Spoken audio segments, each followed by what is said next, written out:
नमस्कार, सुप्रभात। ब्रह्मा कुमारीज के नवप्रभात पॉडकास्ट में आप सभी का स्वागत है। आज मार्गशीर्ष मास कृष्ण पक्ष की द्वितीया 21 नवंबर रविवार का दिन है। आज हम बात करेंगे एक ऐसी कहानी की जो कर्मों के अनुसार प्राप्ति की दास्तान बयां करती है। एक बार एक राजा एक व्यक्ति के काम से बहुत खुश हुआ। उसने उस व्यक्ति को अपने पास बुलाकर कहा कि मैं तेरी मेहनत, वफादारी और हिम्मत से बहुत प्रसन्न हूँ, इसीलिए मैं आज तुझे कुछ इनाम देना चाहता हूँ। फिर उसने कहा कि काम तो चाहे तुमने लगभग 500 रुपये जितना ही किया है, पर मैं तुम्हें कुछ इससे अधिक देना चाहता हूँ। वह व्यक्ति बहुत खुश हो गया। राजा ने उससे कहा, आज की रात तुम मेरे व्यक्तिगत कमरे में गुजारना। वहाँ पर सब प्रकार का कीमती सामान है। तुम्हें जो भी चाहिए वह उसमें से ले सकते हैं, परंतु सुबह 7 बजे कमरा खाली कर देना। उस व्यक्ति की तो खुशी का ठिकाना ही नहीं रहा। वह अपने भाग्य को सराहने लगा और सोचने लगा, सच में भगवान जब भी देता है छप्पर फाड़ कर देता है। रात के ठीक 9 बजे उसने राजा के कमरे में प्रवेश किया। अनेक प्रकार की आलीशान वस्तुओं, कीमती सामान को देखकर उसकी आंखें चमक उठी। वह एक एक चीज को बड़े ध्यान से देखता और मन ही मन सोच लेता कि यह चीज भी वह अपने साथ ले जाएगा, दूसरी चीज भी अपने साथ ले जाएगा।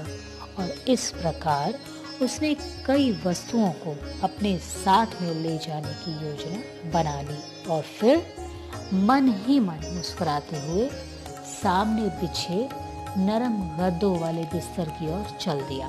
उसने सोचा कि सारा दिन बहुत काम करके मैं थक गया हूँ, तो क्यों ना कुछ देर सुस्ता लिया जाए और उसके बाद यहाँ से सब सामान इकट्ठा कर लेगा और सुबह होते ही सारा सामान सहित वह कमरे से बाहर आ जाएगा।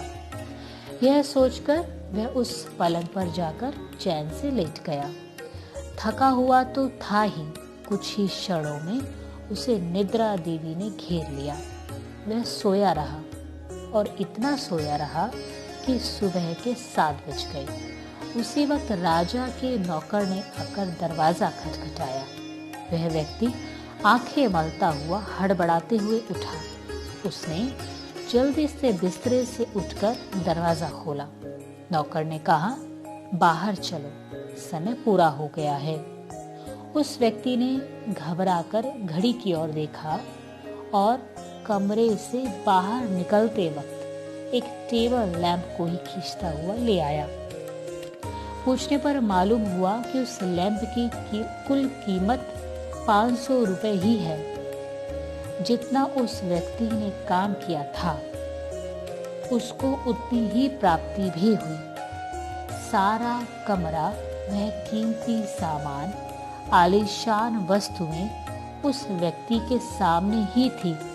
वह उसमें से जितना चाहता उतना ले सकता था, परंतु तकदीर के बिना मनुष्य को कुछ भी प्राप्त नहीं होता, चाहे उसमें निमित्त कारण विघ्न रूप कुछ भी बन जाए। जैसे इस कहानी में उस व्यक्ति की नींद, परंतु तकदीर भी अपने ही कर्मों अनुसार ही बनती है।